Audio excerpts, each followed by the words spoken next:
fi mi ngi fi. yéen a ngi waaj. waaw mi ngi waaj waaw. da ngeen bis bu rëy de. miin nañ ko miin nañ événement wax dëgg yàlla man de miin naa événement la parce que doo xoolee depuis 2010 ba léegi Modou Lo ngi bëri événement ko amul benn combat bu dul événement donc ñun miin nañ événement daanaka mën naa wax ne sax kii nga xam ne ni ñoom ñaar ñoo yoroondoo di Abdou Biaye mi rek mën na yóbbu Modou Lo mu dem bëri ji moom rek mën na ko coacher miin nañ événement mbër Rock Énergie ñëpp a miin événement. miin ngeen événement mais événement yi daa mel cin bokkul safin de. waaw non c'est-à-dire lu bees dafa nekk combat jànq rek moo tax lu bees moom toujours day doon kumpa ci nit ñi xam nga bi muy bëri combat revanche am ak Balla Gaye du woon combat jànq contre Eumeu Sène bi gis nga non mais du dafa adversaire du gan ci ñun événement bi du gan ci ñun quoi bis bi rëy na mais adversaire bi mooy gan xëy na mais bis bi du gan ci ñun parce que événement bi miin nañ ko yàgg nañ ko préparé dama ne la booy yi mbëri yi rek ñoom ñi fi toog ñoom Abdou Biaye ñi mën nañu organiser événement bi préparé waaj ba jàkk parce que miin nañ ko. waaw mais ki ngeen di bëreel dafa dugg parcelle am lu mu fa def dugg na fa su ma jumlee 3 fois daan na fa Baye Paul ci Rock Énergie daan na fi ki nga xam ne mooy Papa Sow daan fi Zos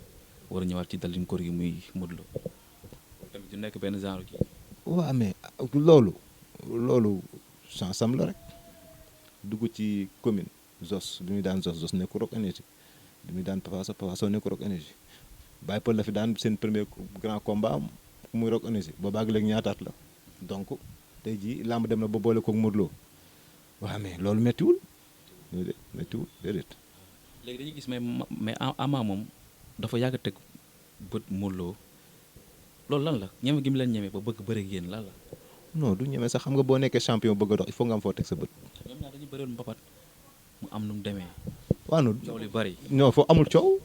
déedéet. non xam boo déggee mën a coow maanaam ñi fekkewul dañuy jàpp ni Ama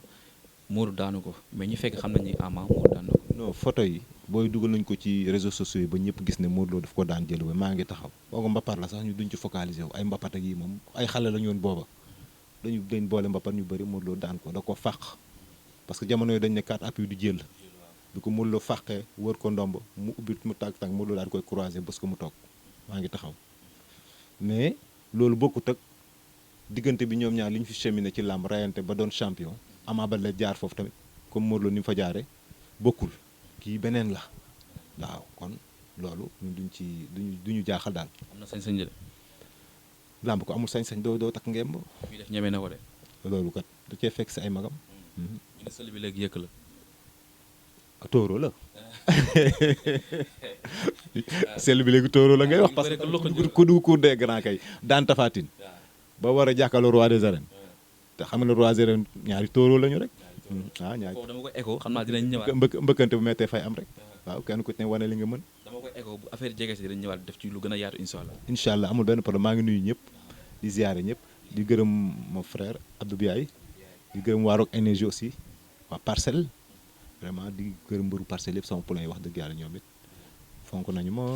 tey xëy na li may def ci ñoom fàttewuñu ko vraiment di leen ñaanal yàlla defal leen jàmm kenn ku ci nekk la nga xam ne tey moo tax ngay sonn ci làmb yàlla defal la ko defal ko ñëpp te yàlla def jàmm ci làmb ji def jàmm ci réew mi def jàmm ci borom kër yi def jàmm ci biir kër yi def jàmm ci këru diine yëpp donc loolu daal laa ci amoon saan jërëjëf ñoo ko bokk. kon jërëjëf soxna Diarra Bousso da ngeen tey ki ñu jëloon di waxtaan ak moom ci wàllu làmb muy expert ci biir làmb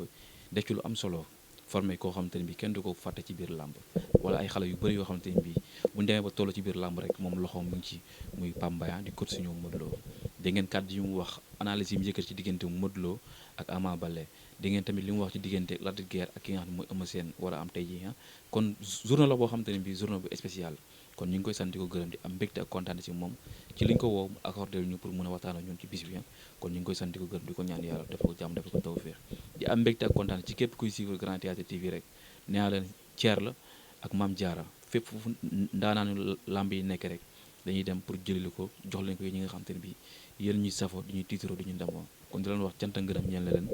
jàmm ak xéwal yàlla na ko yàlla tuuti askan sunu gaal jërë ngeen jëf wasalaam